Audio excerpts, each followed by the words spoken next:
Today is the day that the giant is defeated. Today is the day that we cut off the head of our giants. This Sunday, today, March 6th, is the day that the giant that has been defiling you and your family will no longer be defiling you and your family. It will be cut down to never return today. I'm believing this with all my heart. Today, I believe, is the day. Not next week, not next year, but today is the day I believe those giants are going to come down. Verse 45, it says this, Then David said to the Philistine, You come to me with sword and with spear and with javelin, but I come to you in the name of the Lord of hosts, the God of the armies of Israel, whom you've defiled. Defied, actually. Can you imagine how intimidating that was? How intimidating that must have been for David.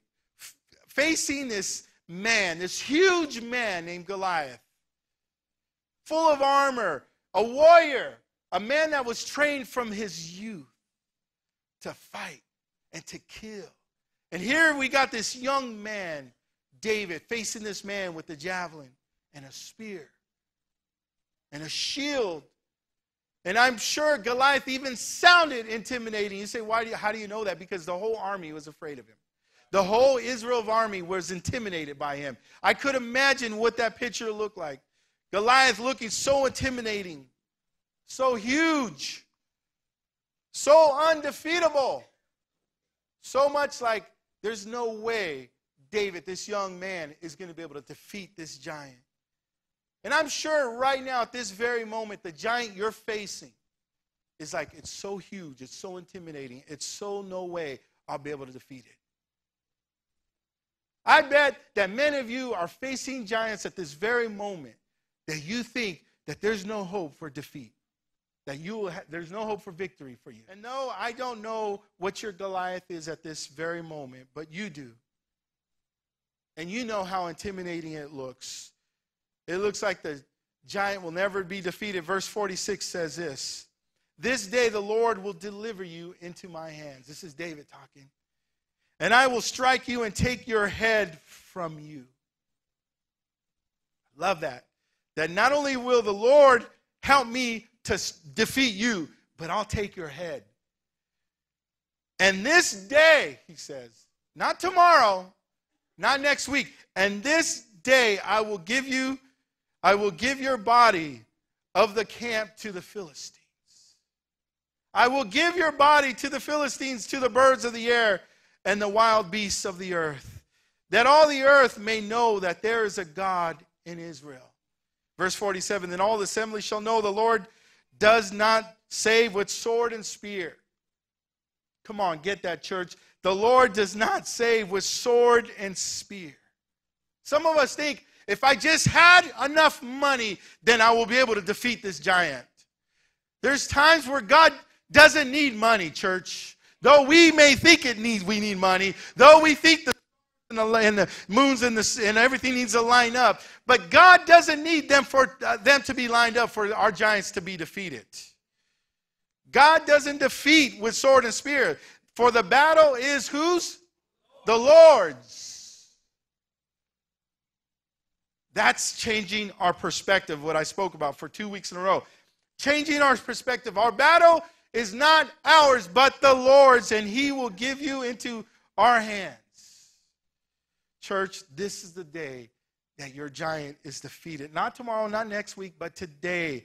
Today is the day of decapitation. Everybody say decapitation. It's a long word, huh? Some of you have a hard time saying it. But today is the day that you write in your journal. Today is the day, tonight, whenever you write in your journal, that fear and anxiety will no longer grip and control me. Today is the day that suicidal thoughts and depression will no longer grip your soul. Today, not tomorrow, is the day pornography no longer controls and dictates your soul. Today, the giant of alcoholism is coming down. The head is being cut off.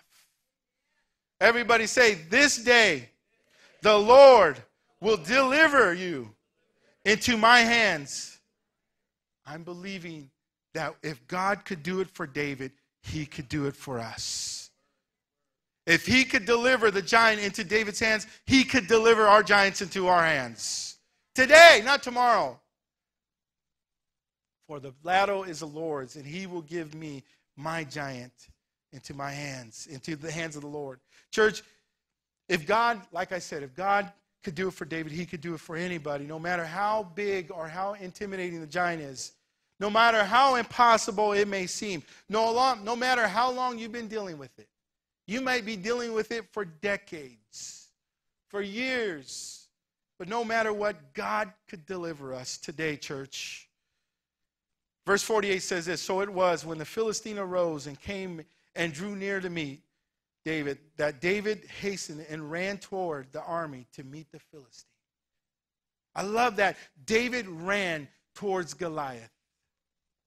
David ran towards Goliath. As intimidating as Goliath was, as scary as it was, David ran towards him. And I believe this is what the Lord has been waiting for us to do, is to face the giant. Waiting for us to just face it. He wants us to stop running from the giant and run towards it and face it. He wants us to stop running and hiding in fear and trembling. Let's go to 49. Then David put his hand in his bag and took out a stone, and he slung it and struck the Philistine in his forehead, so that the stone sank into his forehead and fell on his face to the earth. So David prevailed. David did what, church? He prevailed. He won. He was now the champion of champions. He was now the guy, the young man that defeated the champion Goliath. He came out on top. The devil thought he had him. The devil thought he had the children of Israel at the palm of his hands. And he did, until a young man rose up and said, not anymore. You're not going to defy the children of Israel anymore. And by the end, God's servant, David, prevailed over the giant. That to me is so amazing, such an amazing picture. That against all the odds, against everything that looked humanly possible that a young man could do, actually happened.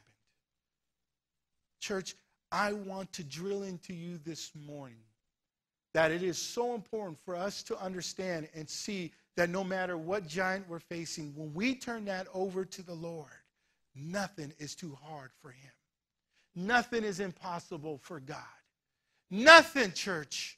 And when we just have to, like I said, change our perspective and realize that the Lord's going to fight our battles for us. Verse 50, so David prevailed over the Philistine with the sling and stone. So simple.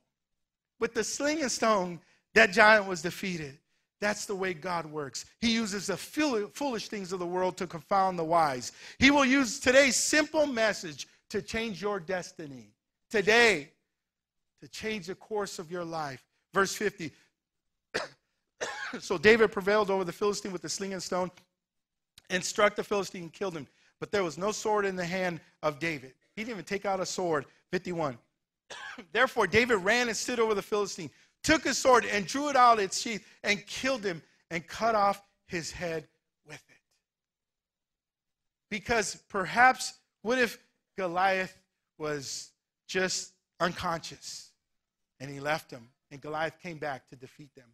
He didn't allow that for it to happen. He cut off the head to not only make sure he's dead, but to show his head and say, this thing has been cut off.